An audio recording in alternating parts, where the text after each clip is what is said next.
Welcome, lovebirds, to Love in the Details, a place to celebrate marriage through the beautiful stories of real couples, because love truly lives in the little things. Well, hello, lovebirds. As you know, I love love and everything about it. And I love the fact that you took the time to be here with us to hear another great love story between these two lovebirds. So today we're going to have Gage and Kaeli, and a little fun little nugget. They are, or at least they're, is the sponsors of this episode with GKB Financial, and appreciate you reaching out and giving us the opportunity to learn more about your story. Absolutely. So we have Gage, we have Kaeli. We're gonna dive in. Thanks for having us. Yeah, definitely. So first things first, I like to kick off all of the episodes just starting off with, how did you guys get here? What was the beginning of, Gage and Kaeli, these single folks not knowing each other? So the beginning is interesting, in my opinion. So I was actually in the Air Force. I joined the Air Force at 18. Okay. I was a firefighter EMT. Nice. And my first duty station ended up being Aviano, Italy. That was a spur of the moment thing. I switched with another airman that couldn't go, so I ended up going. So that was a matter of luck itself. Okay. And I'm there for about 6-7 months or so. And then she comes in to visit one of her friends, and that's where we met. She was there for about 2 weeks. Okay. So we actually hung out almost every day for those 2 weeks. Somehow my schedule was open to do so that. it just happened that way. So we hung out every day for those 2 weeks. He even picked me up from the airport. Yeah. Really? Yeah, so we didn't even know each other, and he still picked me up from the airport. Yeah. And it was like a favor type thing? Yeah. Okay. And it was funny too, because the first thing she said to me when she got in the car, I was driving, I had a Mustang, 2012 Mustang, and she was like, "Man, you got some really long fingers." And then that just started from there, we just vibed really well, and, obviously attraction was there and everything like that as right. well. So over the next 2 weeks, we just became really close friends and fell in love, so to speak. So it was a good time. Nice. And then I left, and his heart was broken. Uh-oh. So he had to come find me. Yeah. So it's just a bunch of happenstance that we was able to, see the relationship through, because she was going back to Ohio, and okay. I'm still in Italy. Completely different time zone and like that, but we talked every day after she left. Skype was big at the time. Okay. So every day we slept together on Skype. Like literally laptop open on the desk.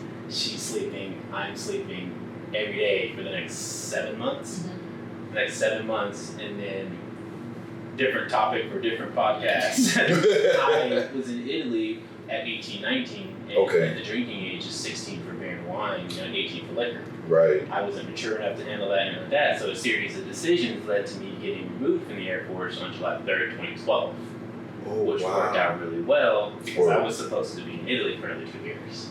Oh.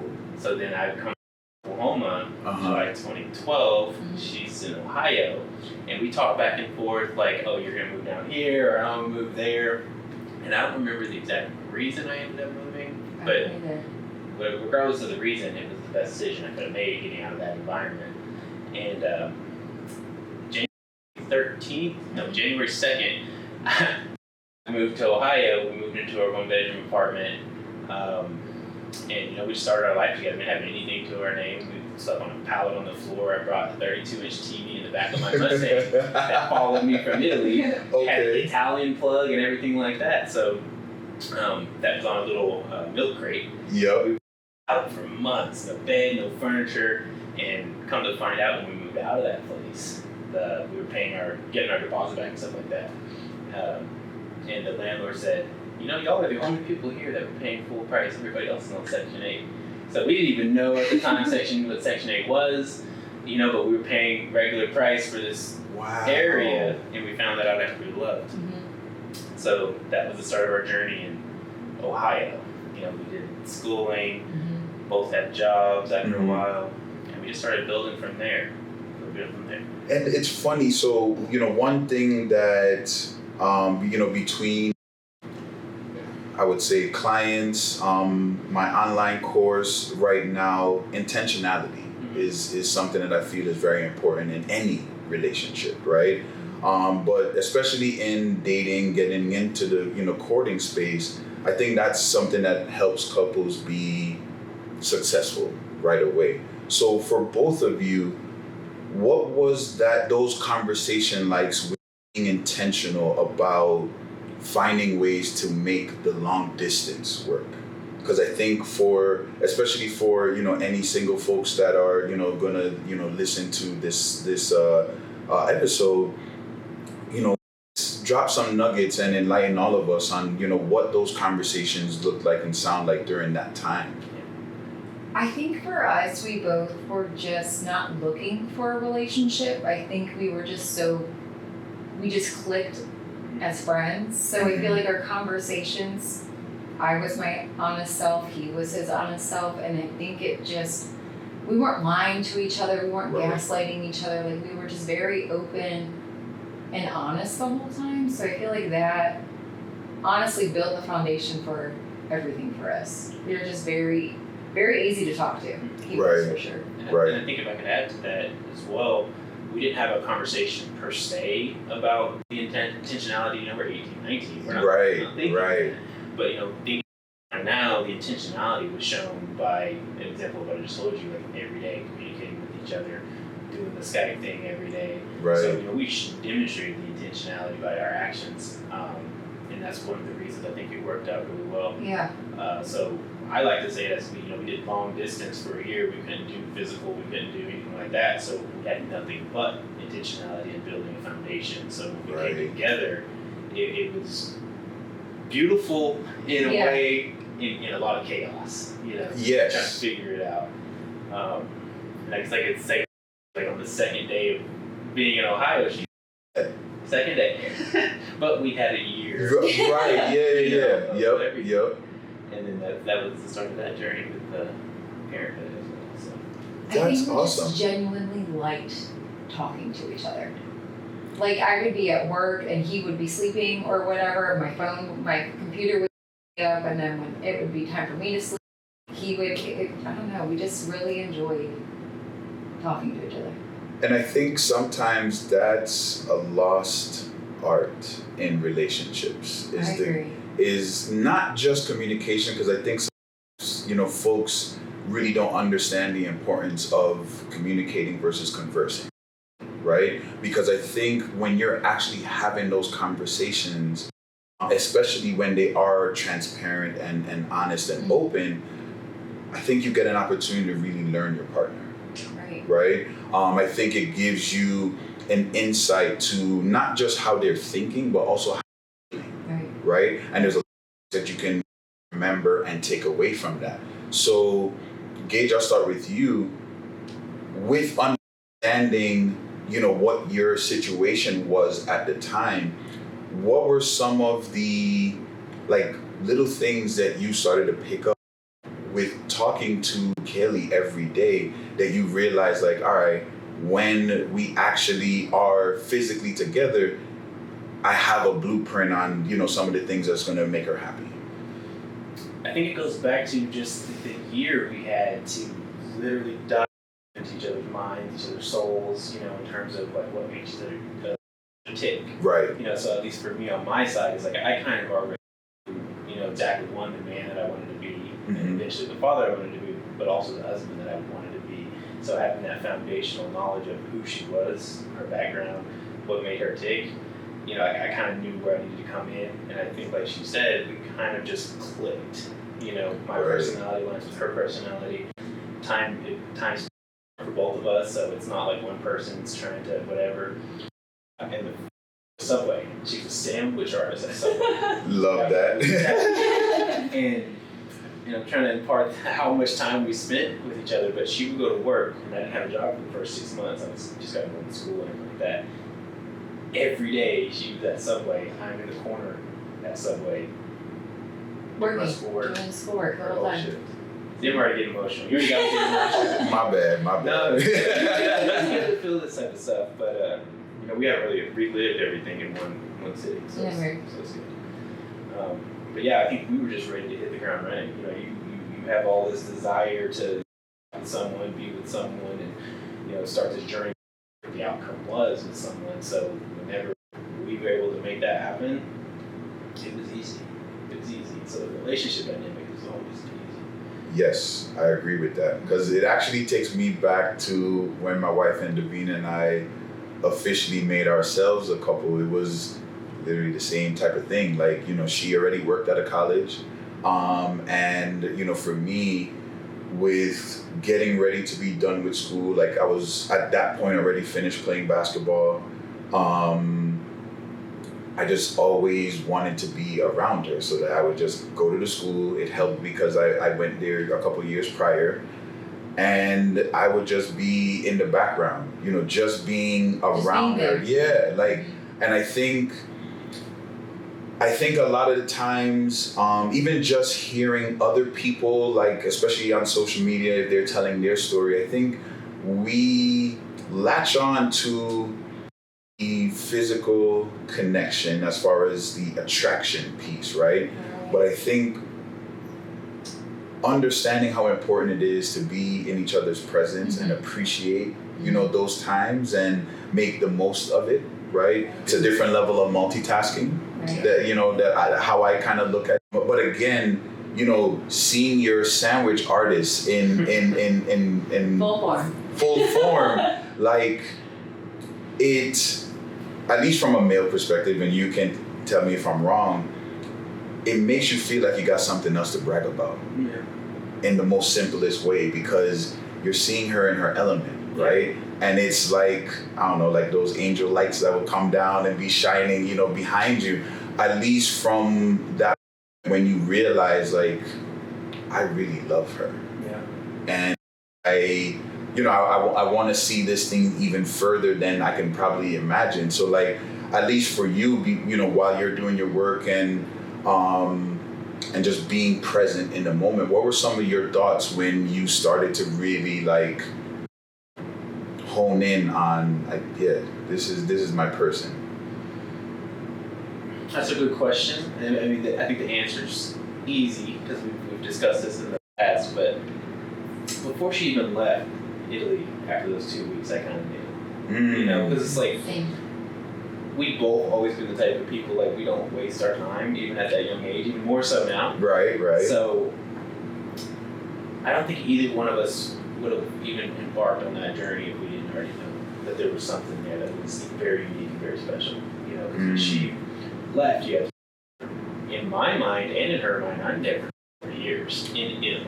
On top of, you're also stateside, halfway across. And beyond that 2 years, I have four more additional years in the military that they didn't send me anywhere else if they want to. So by even us making that decision to continue communication and develop that relationship, whether it's friendship or intimate relationship, that's a big commitment because you're going down something that potentially has a 6-year payout. You know? Or she moves with me in the military somewhere. At that age, she was in college. She had things going on as well. It's not as easy just to pick up and leave, especially when I'm not fully established either. Correct. So, you know, a lot of people think like me leaving the military was a bad thing, but to me, it's a very good. And I know that feeling. And, you know, Kaeli, for you, what was it like having at the time a boyfriend that always wanted to be around you no matter what? Because I think, and the reason I'm asking that, I think some people, both male or female, would think that it's suffocating or a bit much, but at least for you, you know, how did that make you feel that he wanted to be there? It just felt good. It felt good to be wanted. It felt good to have someone who, like, enjoys time with you. A lot of the times that I felt I was, like, forcing him, but then for him to be like, no, I like hanging out, which is cool because I was obsessed with hanging out with him. So it was nice having someone just as obsessed hanging out with me. And it didn't seem, and I would say even now, and I mean, it doesn't seem like we're married, and it's like it seems like we're just always having fun. Like it's not like what you see in movies or whatever. Like it's constant. I'm not. It's fun every day, but it is. Yes. In a In the weird bad way. times. Like it's just. I know just how to piss him off, and he knows just how to piss me off, and even playing that game is fun. You know what I mean? But not in like, I don't know. It's just, it was really cool. Especially at 18. No dude wants to hang out with their girlfriend at 18. Correct. She's not cool. You know, it's not cool to have a girlfriend at 18 either. Or Right. even a long distance. You know what I mean? Right. So, I mean, it felt good for sure. It was awesome. Now, as we speed up the timeline a little bit and you guys are finally together, what was it like dating? We didn't date in a weird way. Like, I don't think we had like a date. Even to this point, like we go to lunches when the kids are at school now. Right. You know, but it's like every day was kind of a date for us. Yeah. All day. You know. Love that. We were just so, at least for me, and I can speak for you on this one as well. Okay. We were just so excited to be able to like hang out and do life. But again, that year through a screen. Right. And it's not like I was in California, she was in New York. You know, a few hour difference. Like it's night difference. You know, so like the effort we went through to establish something. When we moved in, we were on cloud nine. we were excited to be sleeping on the floor. You know, Right, because you had each other. Right. It was just, and it's weird too because it's like that year apart. Almost now felt like it was forever because I both now. I didn't see you for 5 minutes. I miss you. It's like it's weird. It's like if we go a day without constantly seeing each other, it's awful. That's right. We'll be like, we had a bad day. I don't know. If you see one of us, you're 99% sure you're gonna see one unless it's something crazy, you know. So yeah, it's fun, you know. Yes. So, Yes. it's fun. I love that. Especially because a lot of what you're saying I also experienced as well. So I think and I think it's good for anyone that's watching this and they're in that, you know, kind of dating phase, whether they're with somebody or looking for somebody. It just gives folks that notion to be, it's okay to want to be in each other's space and you don't have to call it anything. It's not like a weird obsession thing. I mean, there is controlling situations, obviously, but I feel like the way we about it, we're very good. I enjoy out with you. Like we go to saying I like you, not even I love you, because I obviously will always love him. I might not like him every day. You know what I mean? But that is one thing I feel like we started a while ago was being like, I like you. I actually, with you saying that, it just triggered something. How often do you guys remind each other that you like each other? Every day. Every day. Multiple times throughout the day. Especially the season of life that we're going through is one of those seasons, you know. So we have to be constantly looking out for the other person's mental health. And Yes. It's not out of obligation though. Yeah. Like we'll be sitting in the car for a car line and I'll just be like, oh, I just like you. Literally just like that. I just think we're so good at reading each other's like energies and I know when he needs to hear it and vice versa. And it's not because he needs to hear it I say it, it's because I want him to just to feel a sense of like calmness. And I think vice versa as well. Lovebirds, real talk, fatherhood matters. That's why I've partnered with Dad Gang, a movement celebrating dads who show up with love and pride. Hit the link in the description below to join the movement and rep fatherhood in a whole new way. Now back to the details. That's a great segue into kind of like the next question. Kind of loaded, but not really. Because if your algorithm on social media, like how it is for mine, you get a lot of these type of conversations, especially regarding men and their own mental health and their well-being from an emotional standpoint, right? And Gage is definitely for you. I think there's some type of weird stereotype out there that men don't appreciate, that type of space to be in from an emotional standpoint. So for you, and if you were speaking just to the men out there, especially single men, try to put into words what it's like to find somebody that makes you emotionally safe.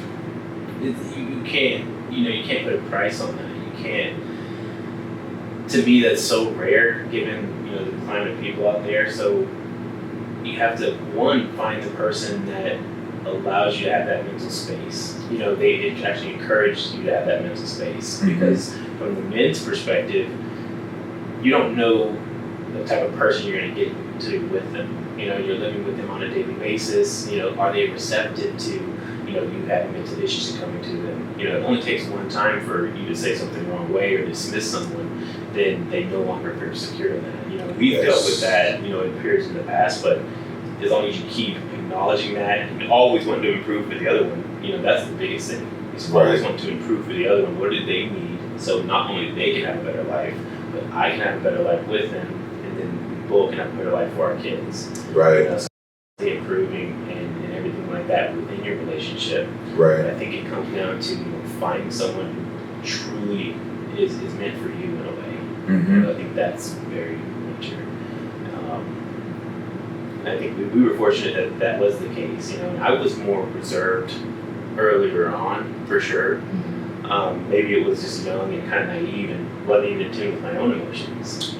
I would agree with that part. And I was fortunate whenever hard issues started coming up, and we had to get vulnerable to a higher level that we weren't experienced with at 20 years old or 21. When real life started hitting us. Right. We had already built this rock solid foundation that is kind of unshakable in a way. And she's always been good about giving me that mental space and checking in. Like, we are so ingrained in each other's life. We know what issues they're facing. We know how they would respond to that issue, even if they're not saying anything. Yes. We know it's hurting them. Yes. And now, Kaeli, for you on the flip side, what, from your vantage point, what goes into your thought process when you realize that Gage is ultra comfortable in, and probably even gaining more comfort, going from, again, the beginning stages of you guys finally being, physically together to today? What is it like for you to witness how powerful it is for you to be that person for him?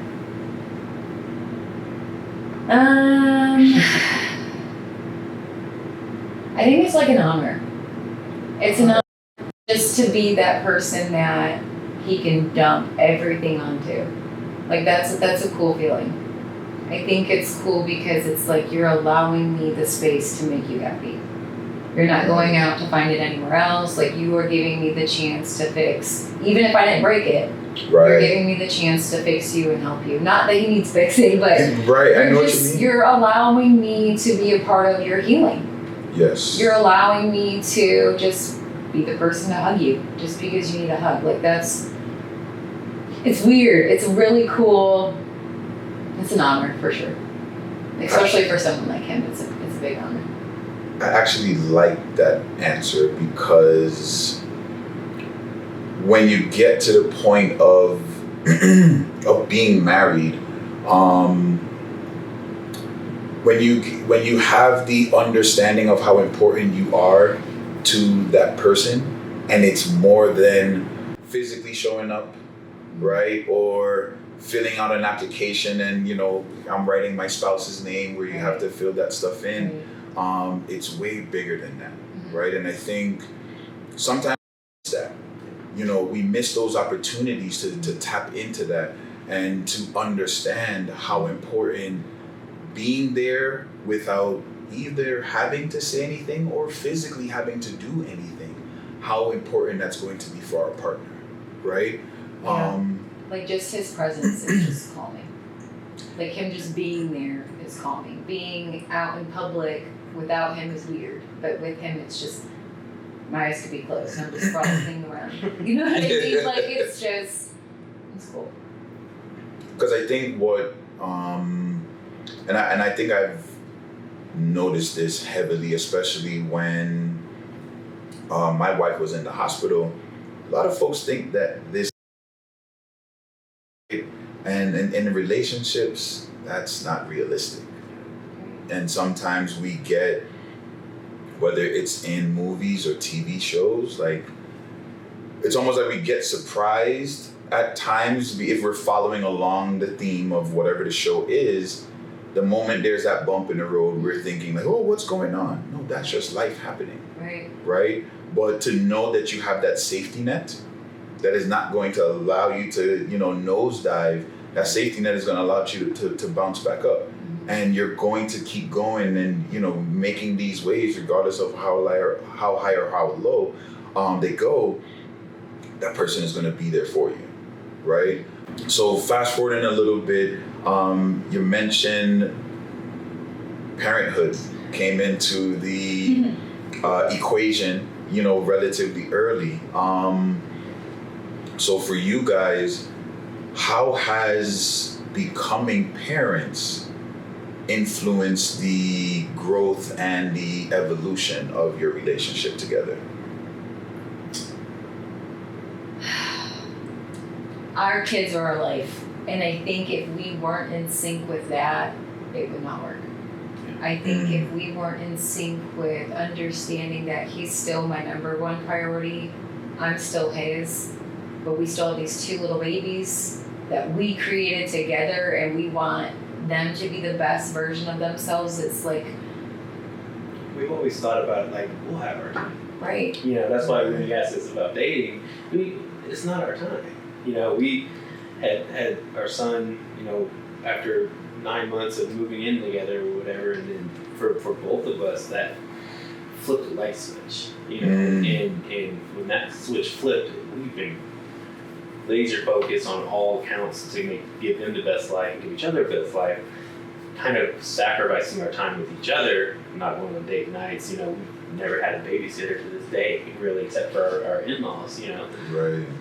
So we were just laser focused on just creating a life together, enjoying our life together, and it just became very easy in that, because that was the one goal. And everything surrounds that one goal of being, the best family unit that we can be, to weather all those, dips that you mentioned. So it's a journey for sure, but I think parenthood in and of itself, major factor for where we are today. Like I said, we know we had our kids so young, we're going to be 38 to 42 when both of them are 18 and self-sufficient fully. We have plenty of time. Right. We have plenty of time. It's time to get down to work and raise these kids the right way. So, but it's something we mutually both are good with. So it's not like I'm over here just being super mom and he, you know what I mean? Like, we are making sure we're both good with every scenario that we go in together. 100%. That's awesome, because I think, I think that is a very key factor in, and Kaeli, you've mentioned, you've used the word already a few times, foundation, right? Because in my personal opinion, I think that it's very important for every individual couple to create whatever their foundational items that you probably can't even fully describe at times. You still need to have something to land on, right? And for you both to have that from pretty much the moment you met until today, I think that's what allows for you guys to weather the storms, right? That life may throw your way. And then also to be aligned with whatever it is that you're going to be showing and teaching your kids, because I think some people also, just miss the idea and the importance on how important you are as parents to the upbringing of your kids, because you're their example for everything. So no matter what it is, positive or negative, they're looking at you guys for what do I do in this situation, especially when they start getting older. Now they're going to tap back in. what did mommy and daddy do? Yeah. Because that's what they're going to reach for at first, right? So actually that leads me into a further question I want to get into. But before we go there, actually getting married. That's a good one. How was the, Gage, I'm going to start with you again. How was the preparation of, all right, I know I got to propose. I know I got to, I want to make her happy with her ring, at least for starters. Because again, I think because I was in those shoes, when you're younger and you're still navigating life, you have a goal that's set here of like, okay, I want this ring to be this. But realistically, it's just like, okay, it might not be the right time. So what's going to be that good middle ground that's going to make me happy but also make her happy? And then pop in the question. So for us, the topic of marriage is a very unique one, right? Okay. So I don't even know how to unpack this really. So we were together for a long period of time, and then we moved from Ohio to Oklahoma when I got accepted in pharmacy school. Okay. And it wasn't until second year of pharmacy school, so about 6-7 years in before I even engaged. But mind you, I knew from the jump. Right. But we also, that speaks to our foundation as well, because we've never been in a rush, for really any of that type of stuff, because we know each other's heart and intentionality. Yes. So we had external people and factors pushing and all that type of stuff. But we've always been, kind of marching to the beat of our own drum. So I popped the question, second or third year of pharmacy school, in our apartment there. She comes home, rose petals in the ground. I'm on a knee. Fortunately, I was able to get her a good ring that I normally wouldn't have been able to in that situation. My brother totaled my car, and then they paid it off. So I took that money, and instead of blowing it, I used it to get the ring that I've been waiting on for forever. Because I've always been from the standpoint of, my parents didn't have a wedding, anything like that. So knowing her soul, it's important that she does one day walk down the aisle in that white dress. And since we waited 6 years at that time, and I'm in pharmacy school, her family's half across the country. We've always wanted to do it our way and really have the experience that we want to when we have the wedding. So then we got here 5 years ago. 5 years ago. We're married at the time. Okay. Something like that, but then we finally go to the courthouse to get married, just to get it official. This pandemic time, right? There's always been something. Right. Always been something. So the pandemic hits, and we're like, we got to stop waiting. We got to just at least get it on paper. Blah blah blah. So we go down to the courthouse, and they said, yeah, we can. The kids are with us, and they say, go walk down the street, and go to this little door and everything like that. And when we get there, it's a jail. We were married at jail.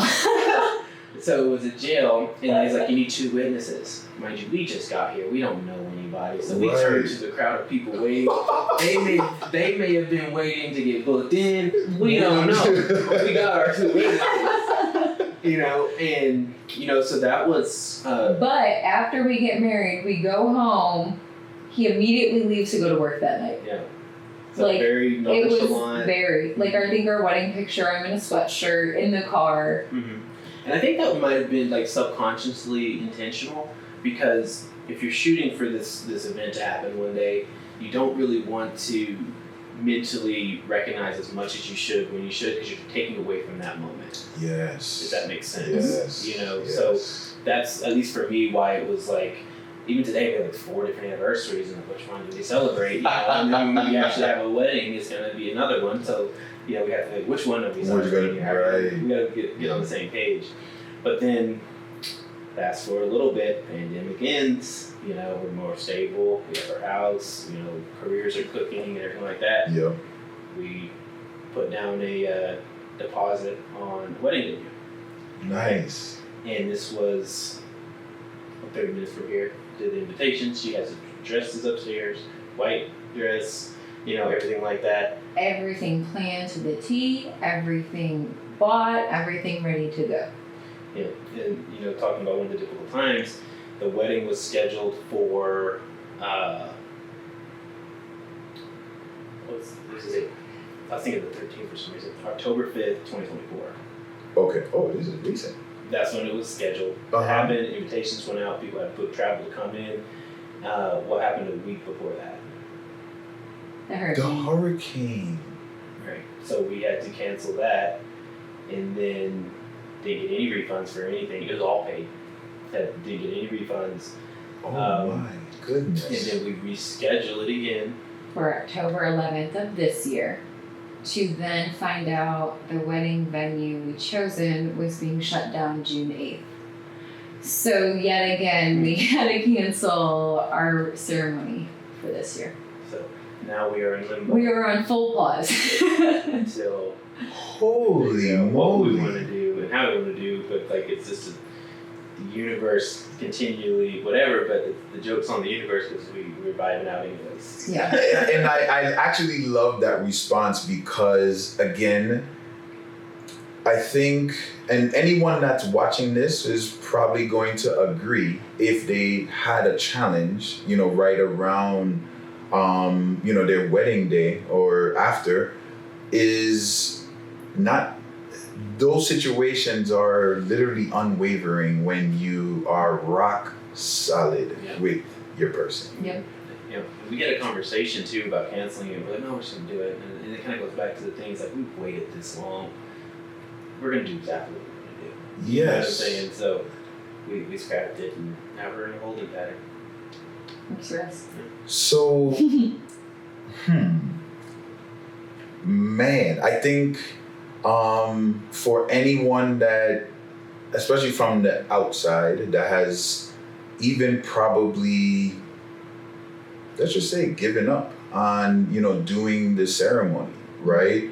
What advice would you give to even yourselves if you did not, have the relationship that you do, have the communication that you do, and something like that almost became a splinter in your relationship? Like, what would you give as advice to move past that? You're not with the right one. To be honest, I mean, that's just my opinion. I don't know if that's good, but I feel like if you can't go through something traumatic with the person that you're claiming is the person you want to be with forever, then I don't feel like that's your person. Yeah. That's just my opinion, because I feel like it would be so hard if every time I was knocked down, he wasn't there to pick me up. Because almost like, then what's the point of you being there? Yeah. You know what I mean? Like, I love hanging out with you, you're my friend, but I still need you to pick me up when I'm sad. And if you can't do that, then I don't personally get the point of it, but that's just me. And I think like for us, it's hard to relate because of the strength of our bond and our relationship. Right. Because it's like there was no splinter. Mm. We have been lockstep for so long going Yes. through the trenches Yes. that, you got to cancel your weddings. All right, we'll get, On to the next. we have these businesses and these people we got to care for, and it's off of, we don't have our own power and stuff like that. So, we just kept walking, kept trucking through like we always do, and that minimizes it, because we always know without even saying it, we're on the same page. And I think it also helps that, like, just if it doesn't affect us like our health or like our kids, or like it's nothing that is so traumatic that is going to ruin our lives, we try not to dwell on it. Right. We really do, because we realize so many things can happen so quickly. So I don't know. Yeah, for sure. And I think we slowly built up to this point because, like, going back to sleeping on that floor and everything like that, very, very limited resources, trying to scrape and find a job. She's 9 months pregnant, trying to finish cosmetology school, while working Subway full time. And that's just a glimpse, but then you go through the seasons of every life, and it's never been easy. It's never been easy. So by the time we get to the wedding issue, it was emotional, you know, you Yes. were excited, Yes. don't get me wrong, so it hit us emotionally, Right. but like relationship-wise, it was nothing. It was literally nothing, you know, because like I said, we know each other's intentionality, each other's heart, you know, and being on the same page with that and also like what we want in a wedding, it made the decision very easy and it made that season of life very easy. I think it was harder, honestly, for our kids. Yeah. Our kids seem to be a little bit more upset by it because they don't think they like fully understand that like we are really married. You know what I mean? I think at least for our daughter, she's like, well, wait. So for them, I think at that point we were. I mean, again, it was also the hurricane for the first one, so we weren't thinking about our wedding at all. Right. So it's almost like we didn't really think about the wedding until we had to cancel it this time, and then it was like. Well, we had to cancel it already, like, I don't know. They were really excited about it too. You know, our kids were very, very, very excited about it. My son loves wearing a suit for some reason. He literally wants his school to adopt a full suit as a uniform. Wow. And then obviously our little lady, she likes to dress up and everything like that. So they were excited because he was the best man. We had no wedding party. Oh yeah, it was just her children. Just her he kids. Was the best man, and she was the maid of honor. That's it. That is ride or beautiful. die. You know, so they were in it for that, and you know, I think that's why it hit them. Really hard. Yeah, because they're looking forward to having that moment, you know, with their parents and playing an important role. Because you know, at their young age, I think they understand how important those two roles are and what they mean. So. And we love that too, from the way we did it. You know, we're gonna get to have our little mini-me's. Yes. In our wedding experience with us. Yes. Like just the way we kind of flip the entire way everything's done. Like we get to have that memory with them.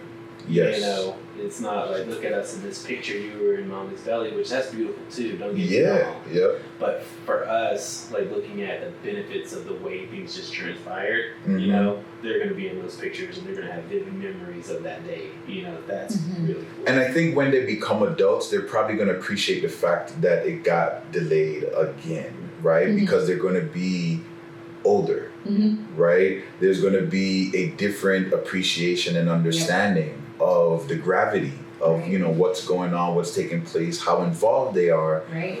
So I think later on down the road they're going to be happy that they're you know a little bit older, a little bit. I don't even want to say older. I should say mature. Because I think when that maturity sets in, it's going to allow them to appreciate you know whatever that day is. They're going to love it. Even like the moment, I think it will give them something to like wish for in their own lives. You know what I mean? Like I want them to have our love story. I want them. What I was gonna say. I want our kids. Like I want our daughter to have someone like him. Cocky. I want our son to have someone like me. As you should. But I think just that I want him to have someone who supports him in every realm possible. I just wish that for both of them. And that I was gonna say something that's very, very similar to that. Is like since we're so focused on around our kids and raising good, functioning citizens of society, sons, fathers, you know, mothers, all those things, it's like looking at what's the educational component of this relationship-wise, right? Yes. So it's like they don't see that we're having friction because of this wedding thing, and they see that, oh, my parents were good waiting 15 years, but then they still did the wedding. You know what I'm saying? Like that to me, that shows like the bond is more important than the ceremony. Yes. You know, and they can latch on to that and say, you know, when they're screening potential spouses, like, would this person wait 15 years? You know, obviously, we don't want them to. You know? Right. Just another dynamic and lens that they get to look through in terms of like watching us, you know, the way we just navigated everything, but remained intentional the whole time. But I guess also to show them that it's okay. Like you don't have to go in a certain pattern of life. So I think it's fine. Like again, I'm not suggesting our kids have children first, but if they did, to each their own. Yep. But I happen. just think just showing them that life can happen anyway. Just always maintain happiness. Yep. And that was our goal. Lovebirds, here on Love in the Details, we celebrate growth in love, life, and in business. That's why I'm thrilled to partner with the Business League, the sponsors of this podcast. They help entrepreneurs turn ideas into thriving businesses with practical tools, expert guidance, and a supportive community. Whether you're starting out or ready to scale, the Business League makes the journey smoother and more intentional. Check them out through the description box below and take your next big step with confidence. Now back to the details. So that leads now into a question that highlights the support for one another. One thing I appreciated even from the first time meeting you guys are in business together, right? That we are. And for me, for me, that's something that I wish I got the opportunity to do, right?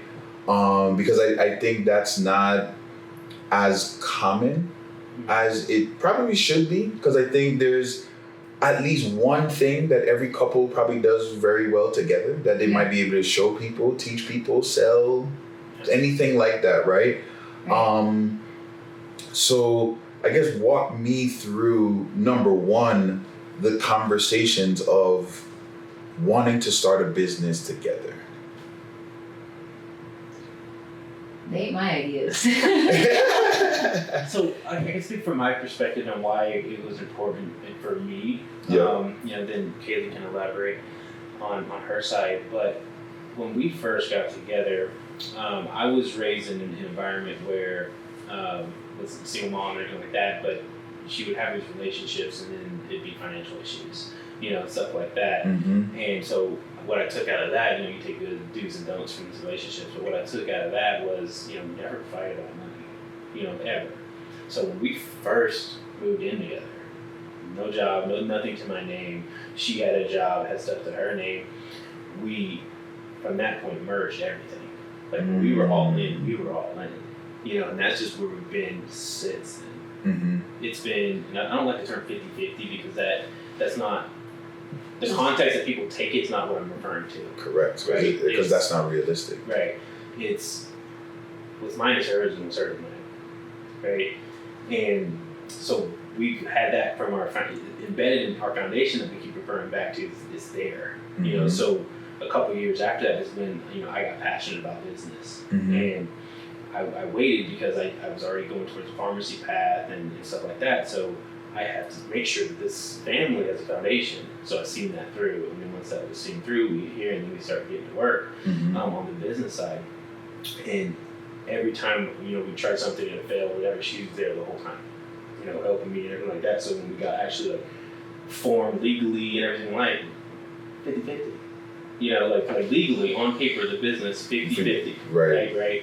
So it's there's no conversations about, if something were to happen to our relationship or whatever, then it doesn't matter because it's legally 50-50. Right. Which shows your intentionality from the first place because it's structured that way, to give her ownership and everything like that. So for me, being able to build a life that we get to do together and work together, along with our kids, and then eventually pass it on to them, that was really important to me, because if I can get them to buy in on the benefits of starting a business, especially doing it together, we like spending time together, right? So if she wasn't on board with that, then we wouldn't spend as much time together. And there's times where she gets up because I'm the one that's passionate about business and stuff like that. So she takes it a lot. Mm-hmm. And I think, and I appreciate that response because going back to a topic that we touched on before, from the male standpoint, when you get to emotionally have that person that can help you keep your big shoulders upright and straight, I think it means the world. And now, going into the entrepreneur space, it's scary, right? It's a lot of unknowns mixed in with a lot of hopes and dreams. And, our human side can't figure out the best ways to navigate that, And I think that's where I don't like to use the term failure, or even losses. I like to view them as lessons, because I think the best teacher of life is experience, right? So if certain things that, don't work out, what did you learn from it, right? I think that needs to be, kind of a focal point when you're in that space and, trying to figure out how to navigate it, figure out what you're going to learn from it, so that way you never, I don't want to say never, but you try your best to not repeat that over again, right? So when it came time, and Kaeli, this is for you, when it came time to just kind of get things up and running and narrowing what it is, what lane that you guys are going to approach the business space, at least for you, being that was something that he was passionate about, what did you feel your role was into the success of whatever it is that was planned? Like how did you view what you were going to do or be for Gage? I don't know. I think I just wanted to support him. I think his dreams were always mine. And if we're together, I know he's very successful. Just whatever he says, he does it. It's really annoying. But as soon as it comes out in the universe, it's done. Period. End of story. I think it also took, or didn't took, but I trust him full-heartedly. Right. I know that if he wants to do this business, he has thought about it A, B, C, D, all the way to Z. I know that he wouldn't make any decision that would affect us by any means. So I think just being able to fully just trust him and not have a thought was honestly the best thing for us, because I could have taken us down a spiral. Well, what about this, and this? Obviously, those weren't questions he could have answered at that point, because we never did business before. Right. I think also seeing it from a personal experience with someone in my family who started a business, they weren't supported at all, and I just saw how awful it was, and while it was happening, I just was baffled. And I never wanted him to feel that like he couldn't do what he wanted to do because of me. I'm not a roadblock, I'm here to help you. Right. So even today, I'm like, he's like, what are you doing? I'm like, whatever you need me to do, literally, whatever I can do to make his day easier, I'll do it. It's just, I don't know. I don't think it's something you can teach people. It's just, I care about his feelings more than mine, and vice versa. So it's like, I know that business is something that he like loves. Right. So guess what? I love it too. You know what I mean? Yep, you like it, I love it. Right. It's just, now there are certain things, we have our lanes though. Yes. I have my jobs, he has his jobs. Yes. He stays in his lane, I'll try to pop over in his lane, and he's like, wait. And I just respect him, I respect his mind, I respect all the knowledge he has. I don't know. You're welcome. Respect you. Yeah, like she said, is that we have our own lanes, so to speak. When we're together all the time, so it's kind of like she's just the one talking to someone, or I'm just the one talking to someone. Right. You know, but I think that came out naturally too. You know, and you probably can sense that from our conversation. Yes. Like what she does, and she likes to sell herself short. She runs the operations for the entire portfolio. All 40-something employees, but she'll never tell you that, because her people skills supersedes that. Next level, you know, and so that gives me the ability to stay in the lane of like business development and the nerdy numbers and strategy and structure and all that. So our personalities is just complementary, you know. Yes. So we was able to take that to the business world, and it just works really well. And I think also having the mindset that it's our business together. Right. And the purpose of the business. Right. Long term. Right. It's for obviously our lives now, but like our kids. So it's like, why am I going to come at him sideways about a decision that I know that he's thought of 5 million times and then some? You know what I mean? Like that makes me a bad wife because I'm not trusting him. Right. And as a business partner, we are very good at business talk, home talk. Like, we're good at separating that as well, which I think is important. I'm glad you mentioned that, because that was going to be another question that I had. Just because obviously there's going to be challenges, going into business, with your spouse. And you said it, blurring the lines, of the marriage and the business relationship. Right. So to have those lanes separated, identified, and the awareness piece, I think, or at least it seems as if those things are ultra important to just continuing to, just guide the business where it needs to go, but also making sure that the marriage is sustained in the way that it needs to be. So I think that's pretty dope. So as we now switch gears into the next layer of our conversation, which I like to call my faves, just spitballing, at least for right now, like, Kaeli, I'll start with you. What are some of your favorite, let's start in the beginning. What were some of your favorite things that Gage used to either say or do for you, especially when you guys were in Skype? Well, I'm gonna put you on blast. You said it was more in the beginning and you don't. He used to be really good at sending me little cute love notes. Is that what you're talking about? Yeah, he was really good at that. I love love notes. I don't know why, I just love them. I think they're so cute. So he was really good. He always wrote me love notes. And I think just the fact that he wanted to talk to me, like, that was cool. All day, every day, you want to talk to me and text me, that's cool. So that was another one of my faves. Nice. Gage, what about you? Oof. I'll give two faves from that time. Is, you ever know when you just meet a really good human being? Oh yeah.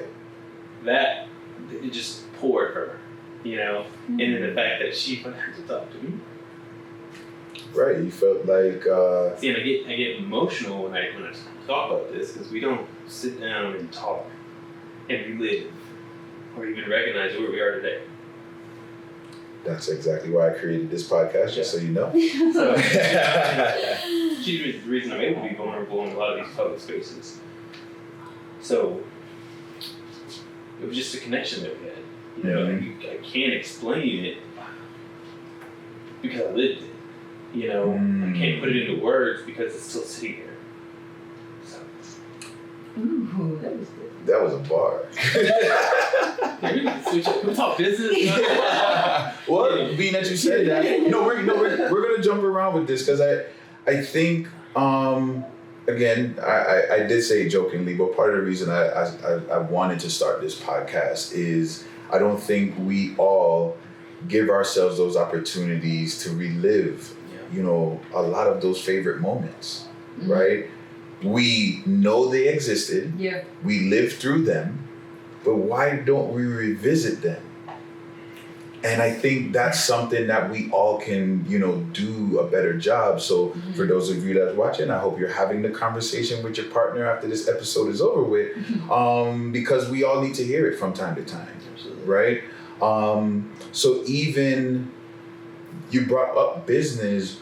What are some of your favorite things that Kaeli does for you or with you, to kind of help soothe either you emotionally, mentally, spiritually, as you have started and, just seeing the success of your business over the last few years? Thick and thin, success, failure.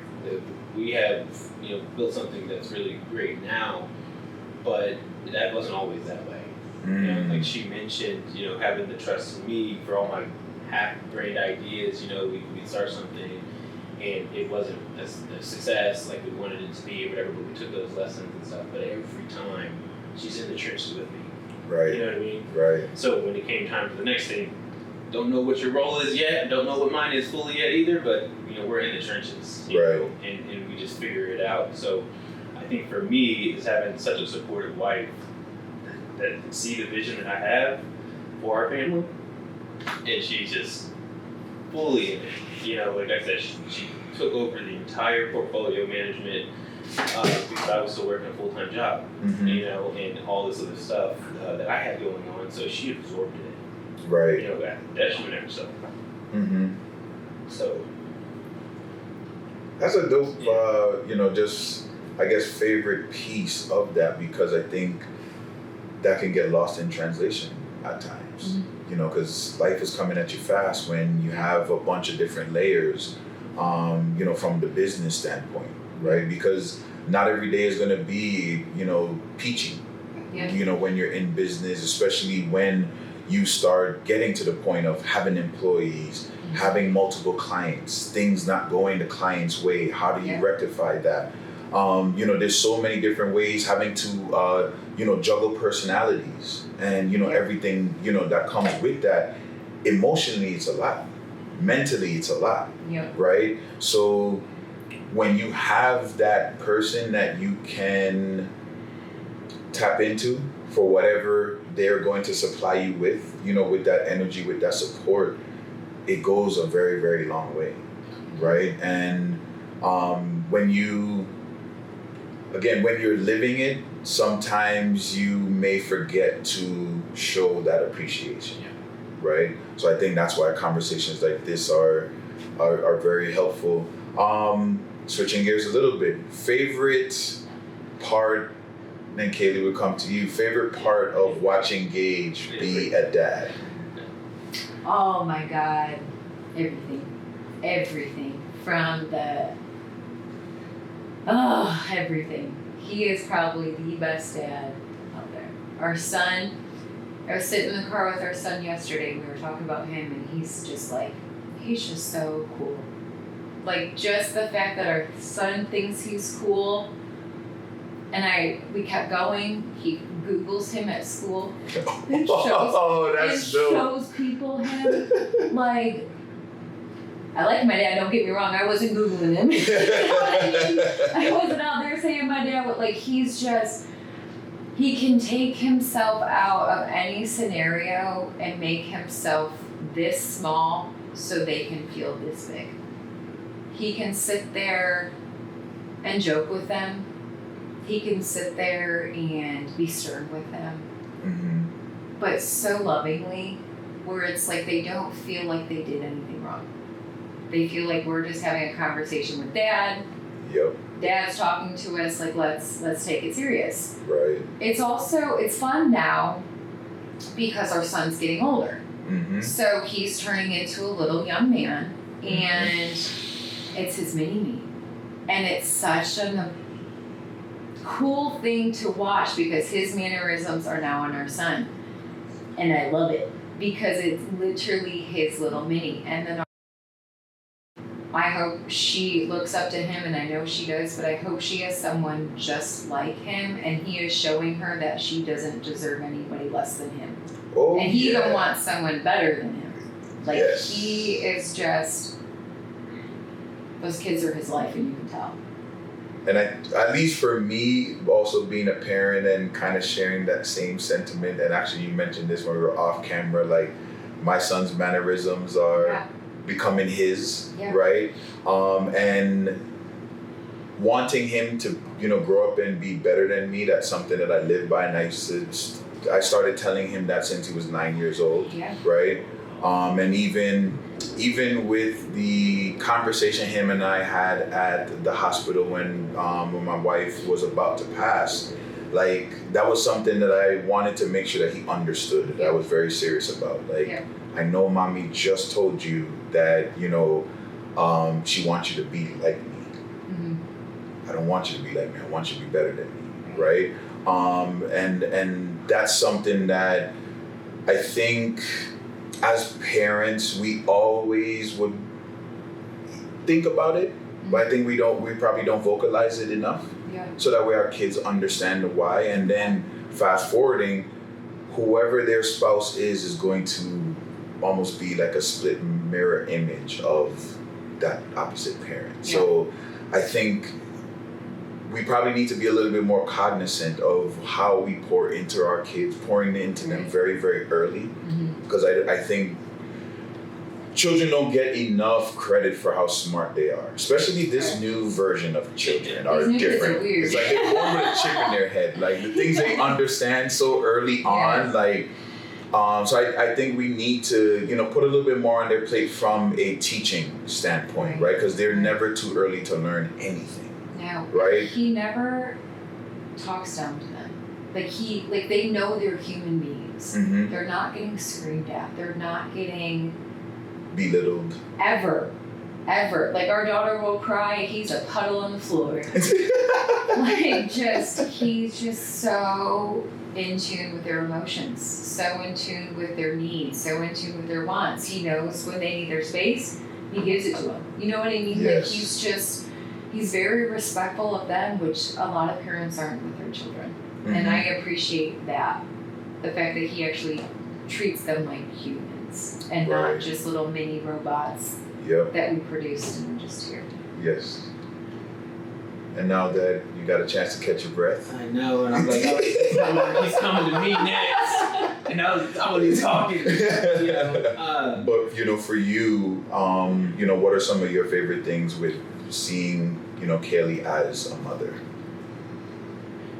There's not one single thing. It's the way she does mom, the way she does her momming. Like, in addition to all the other stuff that she, helps and lets me do my thing and it puts up with it and everything like that, but the way she does mom, beautiful. Across the board. From pouring into them, at the detriment of herself, again, she's so selfless. So the nurturing that she gives them, the love that she gives them, I know confidently that she's developing these human beings into the exact type of people that I want them to be if I could pick from 1,000 different mothers or wives. And she hits the mark on everything. Knowing when to pick them up, knowing when to discipline them in a way that protects their feelings, and then always going back around and justifying why she's doing something. Right. So they understand and they're developing into young humans. Mm-hmm. The way that she shines light on me with them. I think that's a big thing that people miss a lot of times, so there's just so much, so much, and it's hard to, relay that, and I think she knows that, but I couldn't ask for a better mom. I love that. Now, ball's back in your court, Kaeli. Golly. Your favorite things about Gage as a husband for you?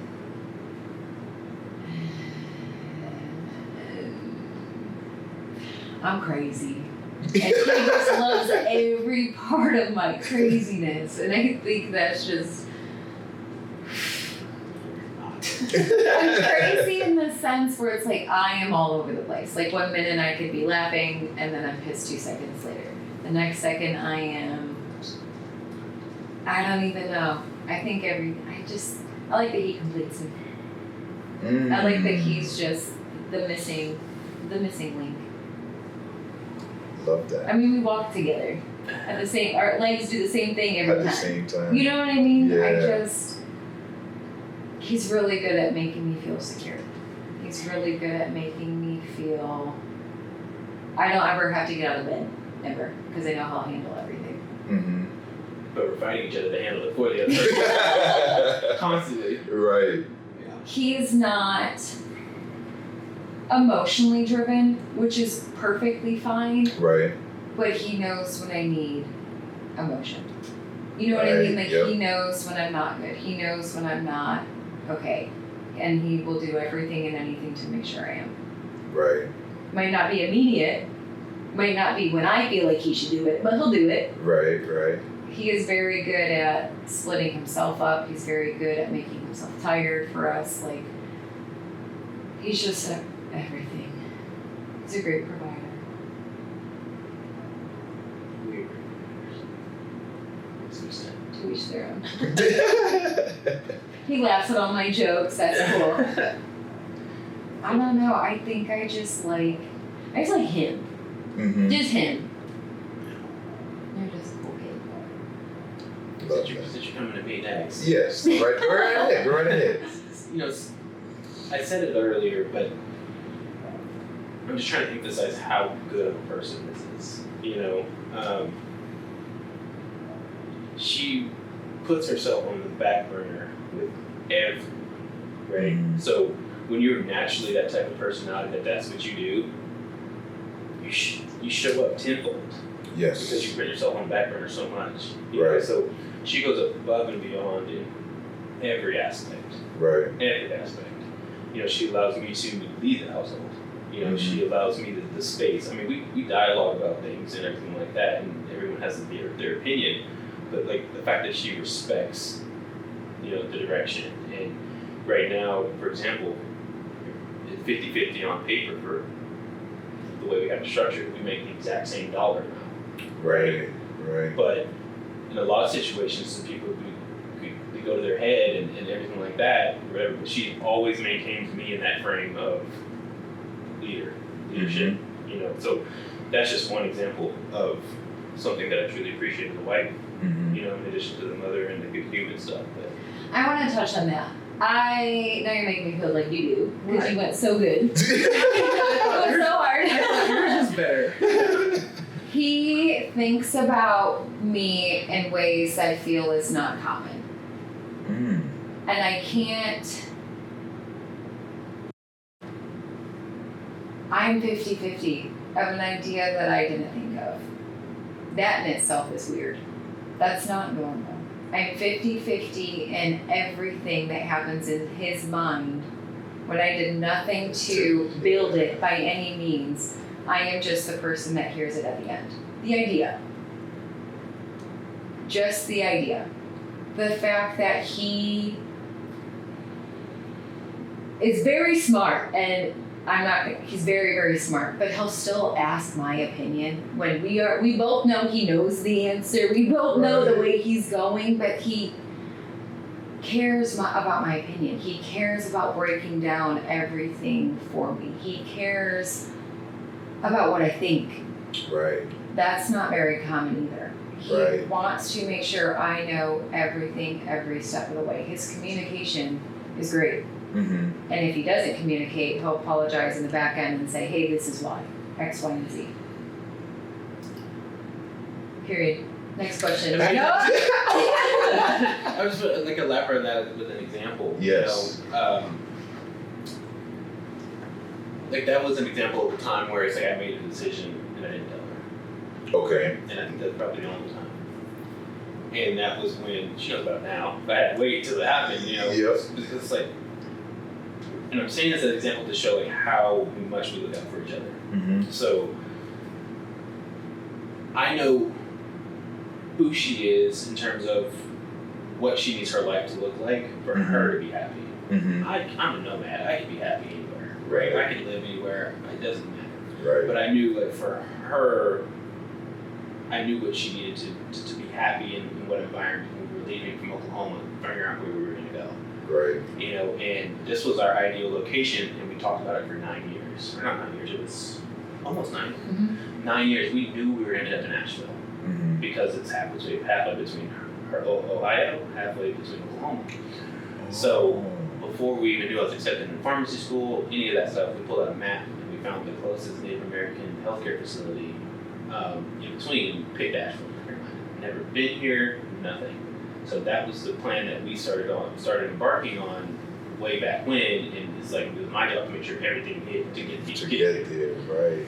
And it wasn't shaken out. When I graduated pharmacy school, I had no job. Our credit cards are going into default, all this other stuff because like I had to get licensed and this and the third, and they weren't hiring here. So I got a job offer from Green Bay, Wisconsin. Green Bay, Wisconsin. I didn't tell her because she was so desperate. I don't say desperate, but she was so ready to leave Oklahoma based off of what had happened there, external factors. Yep. She was so ready to leave from Oklahoma. I knew she was going to jump on anything. You're right, but it wasn't what we talked about. Right. And based off the conversations, I had a good inclination that this job may come online at some point sooner rather than later. And like 4 months later or something like that, it did. You know, so it's like I didn't tell her that intentionally, knowing that that could have caused friction. You know, but I did have to withhold that information. And then when we got the place we wanted, and then like, hey, by the way, you know, which obviously isn't ideal, but like that's kind of like one of those executive decision leadership type things. Is like, you know, so I just want to throw that in there. No. Yeah, because I think it ties into what Kaeli mentioned before of the trust. Yeah. Right? She trusts you as the leader of, you know, the direction that you guys wanted to go down, and just your method of thinking was a little different than hers, and she just understood that, you know, you guys' future was in the best hands that they could be in. Right? So there was, going back to help Kaeli make her point, even though she wasn't involved in that decision, she still was. Because you already knew what her reaction was probably going to be. And and that trust allowed you to protect her and to protect what your vision was together stay intact. Beautifully worded. That was good. Thank you. So I think, you know, all of those things really help couples in general. Yeah. Just understand, like, you know, there's going to be times where a hard decision has to be made, right? Yeah. Are you going to be willing to make it? And on the flip side, are you going to be willing to accept that that decision was made without your knowledge? Right. On top of the fact, can you talk about it at a later date? Right. Right? So I think there's always going to be those, what you would say, recipes for communication, that it's not always going to be everything all at once. Mm-hmm. You could be piecing together different situations, different timelines, to still get the end goal that you wanted to get out of whatever you guys discussed, right? And I think that's, you know, one of the important cogs in being married is, you know, giving each other that free reign to take care of the marriage in whatever way that you see fit. Agreed. Love that. Love that. So as we now head into one of my own personal favorite parts of these conversations, to bring in every episode, there's a cover of Ella Mae's Little Things song. And, you know, for those that are keeping up with the episodes, that song has meant a lot to me in my grieving, right? Because just the words, it reminded me of actually what we're doing now. Like, it kind of put that rewind button for me on what my own relationship and marriage looked like. And as a Virgo, I pay attention to details, right? And the little things matter a lot. And I think we probably need to, you know, put more emphasis on those little things. In the back and forth form, we're going to talk about the 3 little things that mean everything that your partner does for you that is outside of the usuals of the roles. What is something that stands out that only that person can do for you, and it's your favorite little thing that they do? I'll start with one. I'm gonna start with one, and actually might eliminate one for both of us. Okay. Make it easy on us. Smart man. So I think the most paramount thing for me is I have another human being that's living their entire day with thoughts about how they can make my day easier. From every little aspect. Right. Like that's something that I truly wish that anybody, you know, watching could experience. You know, it's just like if I forget something, I have another brain behind me that's constantly thinking of the same thing because we are so ingrained. Right. So it comes naturally. And we both do that for each other, so we constantly have somebody looking out for you in every aspect of your life. Right. Because we know each other's every aspect of each other's life. Right. You know, so to me, like, that's a little thing that goes so far and it doesn't require a lot of effort. It's just having that subconscious intentionality of, this is my person, we're going through this together, whatever we're dealing with at that time. And if something has to get done, or someone's going through something, or the house needs to get cleaned, or whatever, always trying to look out for each other, just off rip. Right. And that just spills into everything. It makes the relationship so much easier because it's not one-sided. Right. You know, that's one. Now I got two. You get the next one. Okay. So it doesn't happen anymore. Mm-hmm. But so he would work 7 days on, 7 days off. Okay. Every 7 days he was not here, we would still FaceTime at night. Like at 33 years old, still I just retired in April, so the Skype video calls continued our entire relationship because he's always worked overnight. Just at very so he could have taken those 7 days to watch a podcast. I mean, he did, but I watched two or I listened to. Like it was just we still do though. We made it. You know what I mean? I'll go 2 seconds up the street. I made it. Like we tell, like we still talk all day. I love that. I don't feel like that's a common thing, especially once couples get married. And again, we are together all the time. So I think just the constant communicate, like the text messages. Touch points. Yeah. You know, and again, like if you're not with the right person, don't go try to institute this in your relationship. Like, you know, it can come off really wrong. Yeah. You know, a little controlling, but it's like that's just. We're on such a mission, you know, to be best for each other, best for our kids, best for what we're building. Mm-hmm. And our mission is so strong, we kind of just know that in order to expedite to where we're going, you know, we need as much ease as possible. Communication is a big piece of that. Right. You know, so if I can remove everything that we have to deal with, and I know what she has to deal with, and vice versa, if I can remove worry if I made it somewhere safely, why wouldn't I do that? Right.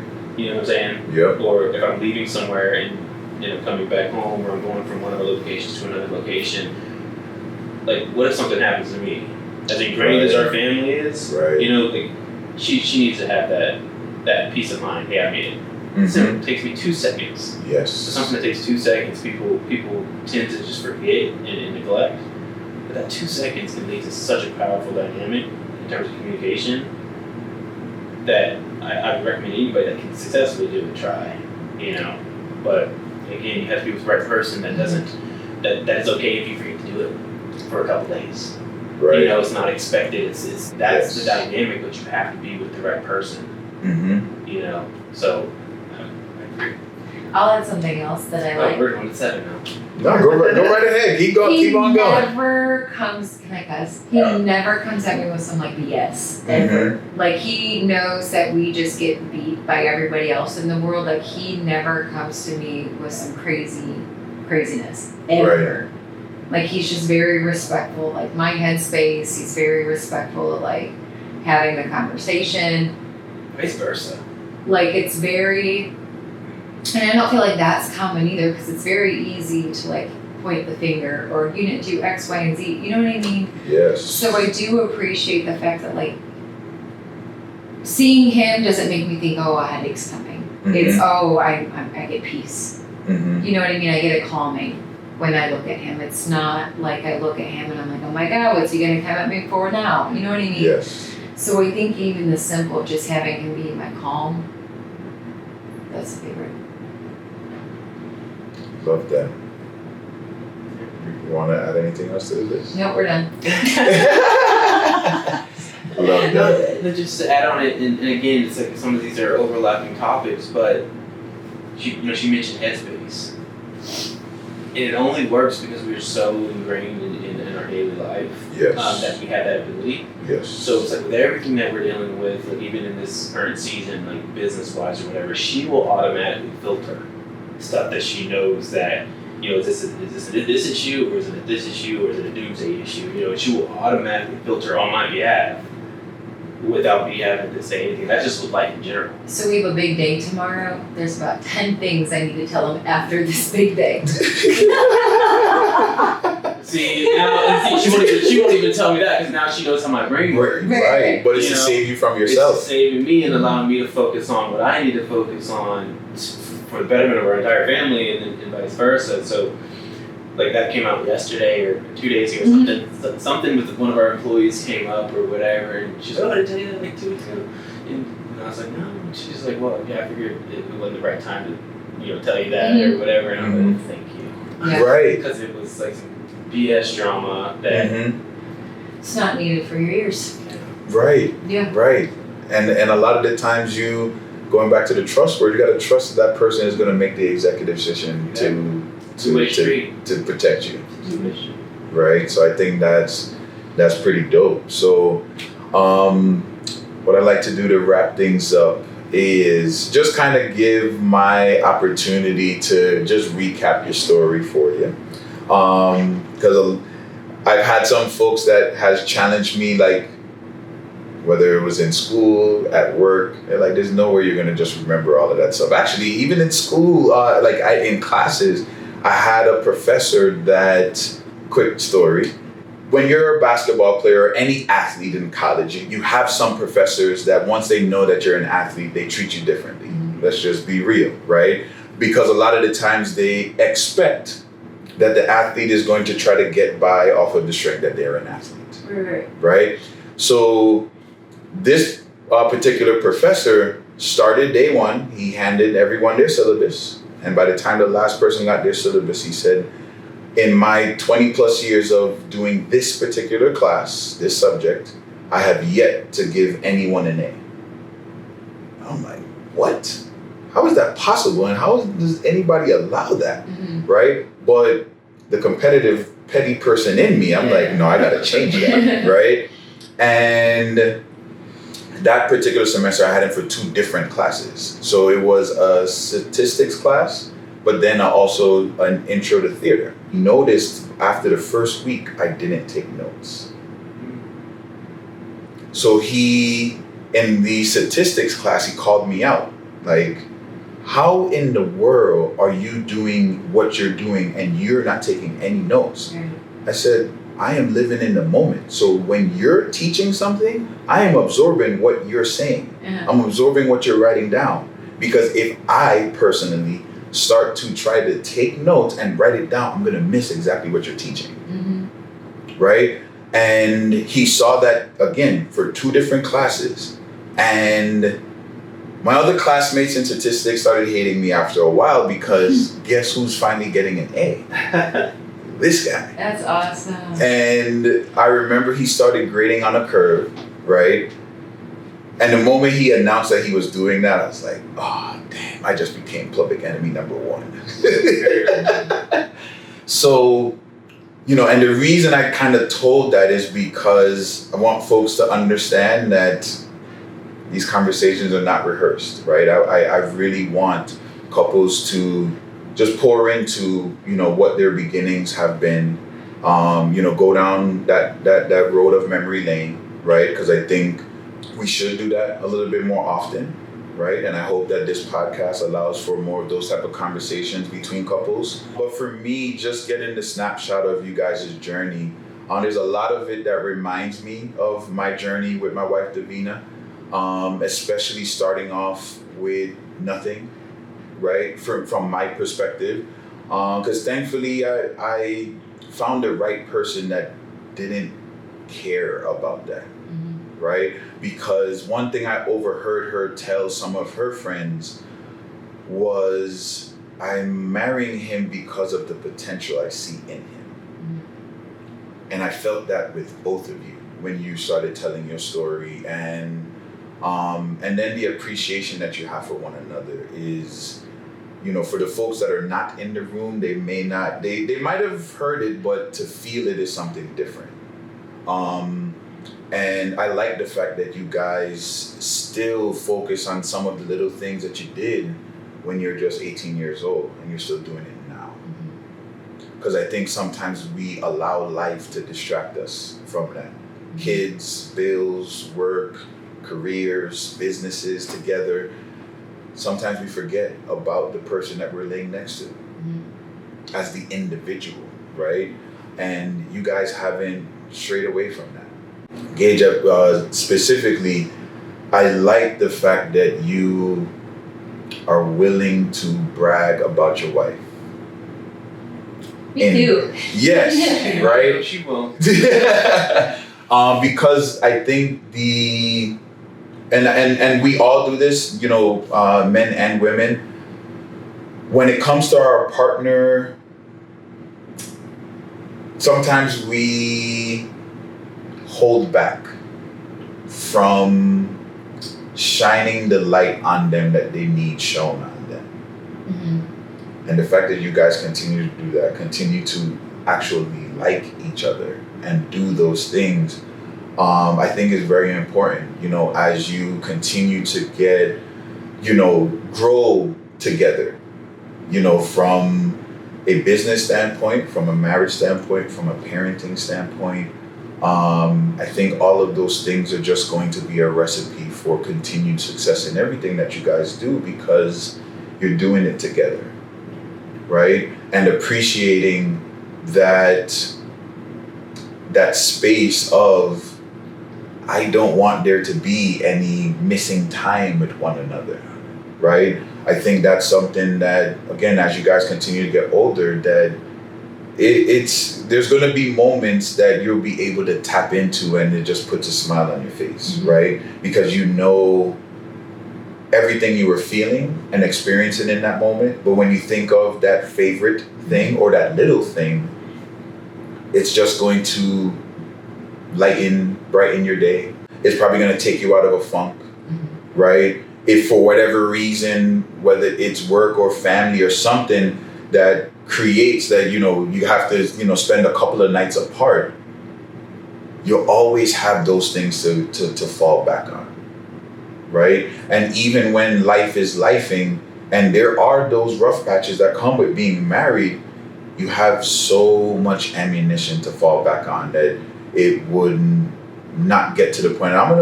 People say never, but at least for your sake, I'll say it'll probably never crack your foundation, because your foundation has been solid from day one, right? And I think just having this conversation allowed me to just appreciate another couple that values how important their own created foundations are, and making sure that you're doing, saying, and feeling the things to keep that same energy going to this day. I hope whenever the day that you actually walk down the aisle that I get an invitation to Of course. screaming and hollering and, just basking in that joy, because you guys have a very beautiful, beautiful relationship. You have a even more beautiful story. And I hope that, everyone that gets a chance to listen all the way through, that they can pick up some nuggets that they can, maybe implement, within their own marriage and their own relationship if they are dating. Because I feel that a lot of folks can, just learn from your story. And I appreciate you jumping on and sharing. And that is a wrap for this episode of Love in the Details. So if you're here with us this far, don't forget to like, comment, share. And if you're interested in sharing your story, don't hesitate, send a message. I'll be watching the comments, because I would love to hear your story as well. Until next time, my friends, keep being lovely, lovebirds. Take care. Thanks for tuning in, lovebirds. Remember, love shines brightest in the little things. We'll see you next time on Love in the Details.